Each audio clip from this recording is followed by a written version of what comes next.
दोस्तों, ये कहानी है एक ऐसे शक्तिमान और रहस्यमय नाग की जो 1500 सालों से पाताल की गुफा में एक खास खजाने की रखवाली कर रहा है।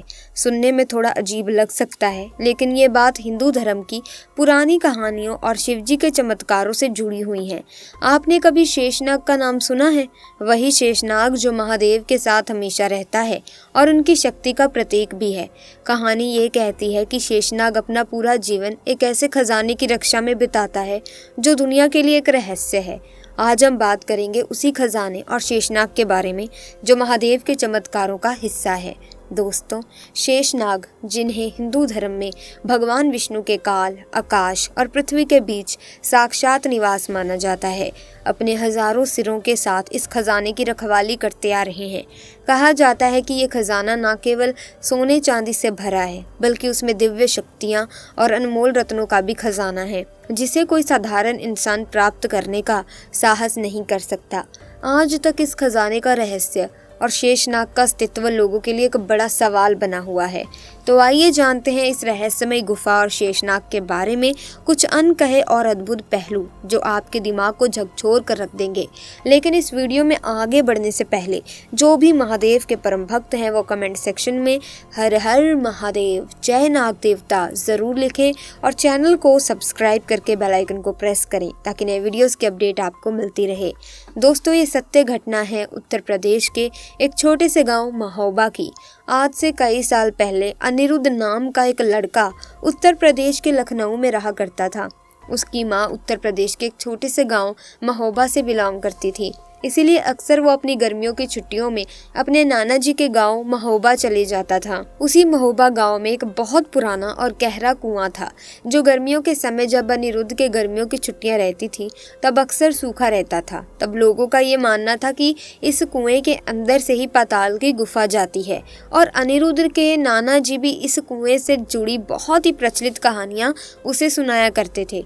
उनका कहना था कि इस कुएं के अंदर के भाग में एक बहुत बड़ा पत्थर रखा हुआ है, जिसे हटाने से पाताल का रास्ता निकलता है। वहाँ एक गुफा भी है जहाँ पर बहुत सारा बेशकीमती खजाना है, परंतु उसकी रक्षा बहुत सारे दिव्य नाग करते हैं।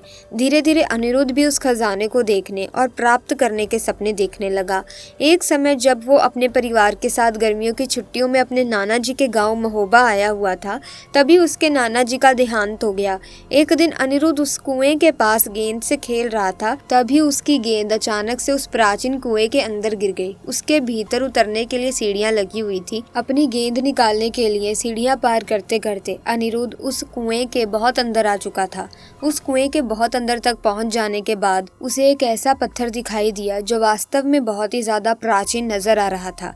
पत्थर के ऊपर कुछ अलग भाषा में लिखा भी हुआ था, परंतु वो क्या लिखा था अनिरुद्ध को कुछ समझ नहीं आ रहा था। उसे तो बस अपने नाना जी की बात याद थी कि उस कुएं के भीतर एक पत्थर है जिसे हटाने पर पाताल का रास्ता जाता है, और उस पत्थर को देखने के बाद उस खजाने को प्राप्त करने का लालच और भी बढ़ गया। उसने बहुत मेहनत करके उस पत्थर को हटा दिया और उस पत्थर के पीछे बहुत लंबी सुरंग जा रही थी। उसने वहीं पर एक लकड़ी का इस्तेमाल करके एक मशाल बनाई, जिसे जलाकर वो एक सुरंग में चला गया। वो धीरे धीरे बहुत ही अंदर गहराई में जाता जा रहा था और अंत में वो उस गुफा के नजदीक पहुंच चुका था जिसमें बेशकीमती खजाना था। परंतु उसकी रखवाली दो दिव्य शेषनाग करते थे, जिनका विशाल रूप देख अनिरुद्ध के तो पसीने छूट गए और वो वहां से भाग खड़ा हुआ। उसने पुनः वो पत्थर उस दीवार पर लगा दिया और कुएं से बाहर निकलकर वापस अपने घर चला गया। परंतु वो बेशकीमती चमकदार खजाने की चमक को अब वो महसूस कर चुका था और अनिरुद्ध उसे किसी भी तरह से हड़पना चाहता था, जिसके लिए उसने पूरे दिन रिसर्च करी और उसने ये पाया कि इस दुनिया में सर्पगंधा नाम का एक पौधा होता है। अगर वो किसी इंसान के हाथ में हो तो उसके आसपास कोई भी सांप भटकते नहीं हैं, और वो उसी सर्पगंधा पौधे को लेकर अनिरुद्ध पुनः उस गुफा के अंदर पहुंचा। जब उसे वे शेषनाग पुनः दिखे तो उसने उसे सर्पगंधा के पौधे को अपने से आगे रख दिया, जिसकी वजह से वो अनिरुद्ध का बाल भी बांका नहीं कर पाए और वो गुफा के अंदर पहुंच गया। वहाँ इतना सारा खजाना मौजूद था कि दोस्तों अनिरुद्ध को ये समझ ही नहीं आ रहा था कि वो सबसे पहले क्या उठाए। परंतु इतने में ही उस गुफा के चारों ओर से बहुत सारे नाग उत्पन्न होने लगे। अनिरुद्ध बहुत ज़्यादा डर गया। उस समय उसके हाथ में जो छोटा मोटा सोना आया था वो उसे लेकर ही वहाँ से भाग गया। उसने पहले की ही तरह गुफा का द्वार पुनः ढक दिया और अपने गाँव चला गया और उस खजाने को अपने घर की पेटी में छुपा दिया।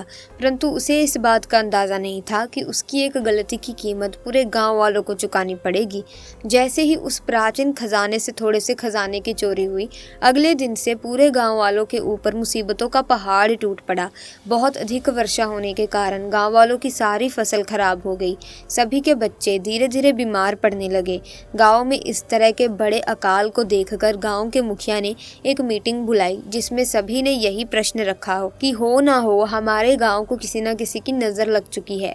जिसके बाद गाँव वालों की इतनी खराब हालत देखकर अनिरुद्ध समझ चुका था कि ये सब उसके खजाना चोरी करने से ही हुआ है और अपनी इस हरकत पर अनिरुद्ध को बहुत शर्मिंदगी महसूस हुई।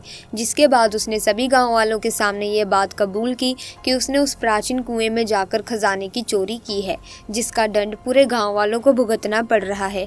मैं इस गलती के लिए आप सभी गाँव वालों से माफ़ी मांगता हूँ। इसके बाद गाँव के मुखिया ने अपने स्तर पर उसे एक दंड दिया कि उसे उस कुएं में जाकर खजाना जहाँ से चुराया है वहीं पर जाकर रखना होगा।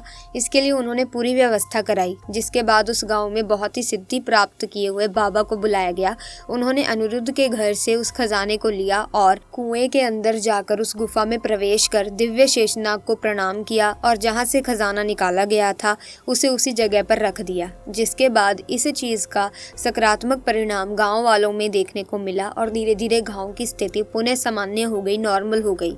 दोस्तों, कहते हैं ना कि लालच बुरी बला है, और आज इस घटना से हमें ये सीख मिलती है कि कभी भी ज़्यादा लालच नहीं करनी चाहिए। ज़्यादा लालच करोगे तो ऐसी परिस्थिति उत्पन्न हो जाएगी, ऐसी मुसीबत में फंसोगे कि उसके बाद उसमें से निकलना आपके लिए भी मुश्किल हो जाएगा और आपके साथ साथ जो अन्य लोग आपके साथ मुसीबत में आए हैं उनके लिए भी बहुत ही ज़्यादा कठिन समय आ जाएगा। सो ऐसे में कभी भी लालच ना करें, जितना है उतने में संतुष्ट रहें। अगर संतुष्टि उसमें भी नहीं है तो मेहनत करें और जो चाहते हैं वो पालें। लेकिन कभी भी लालच करके, किसी का बुरा करके या किसी से कोई चीज़ चुरा करके अपना भला मत करो। कभी ना कभी तो आपको सज़ा मिलती ही मिलती है। कर्मों का फल हमेशा मिलता है दोस्तों, इसीलिए आप अच्छे कर्म कीजिए, अच्छा ही आपके साथ होगा। बुरे कर्मों का त्याग कीजिए। आज की वीडियो में बस इतना ही। इस घटना के बारे में आपका क्या विचार है कमेंट सेक्शन में ज़रूर बताना। वीडियो अच्छी लगी हो तो वीडियो को लाइक करें, शेयर करें, चैनल को सब्सक्राइब करके बेल आइकन को प्रेस करें ताकि नए वीडियोस की अपडेट आपको मिलती रहे। मिलेंगे जल्द ही, तब तक के लिए धन्यवाद।